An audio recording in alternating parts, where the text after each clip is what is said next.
10 रुपए में भैया, 10 रुपए में, 10 रुपए में। खाली 10 रुपीज तो 10 रुपीज, पहले कारोबार नहीं है। 50 वाला माल 10 रुपए में। और सेठ का भी नुकसान, काम करने वाले का भी नुकसान, और सामने तनख्वाह भी लेने का सेना। 10 रुपए में, 10 रुपए में।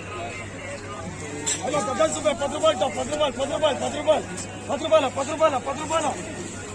ये जगह जिसका 5 रुपए, 5 रुपए, 10 रुपए में, 10 रुपए में, 10 रुपए में। इसके लिए 1, 2, 3, 4, 5, 6, 7, 8, 9, 10, 11, 12, 13। और बोले लो 13। हाँ, अरे ले लो जी, क्या सोच रहे? 14 और एक ले लो।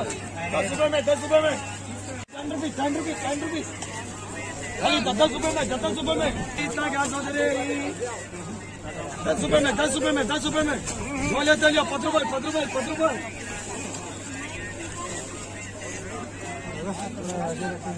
10 रुपए में, 10 रुपए में, 10 रुपए में, 10 रुपए में, 10 रुपए में।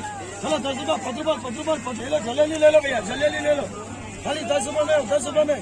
खाली 5 रुपए, 5 रुपए, 5 रुपए। खाली 10 रुपीज, 10 रुपीज, 10 रुपीज। 10 रुपए में हो, 10 रुपए में। हाँ, 100 दाना जलेबी उठाना, 10 रुपए में हो।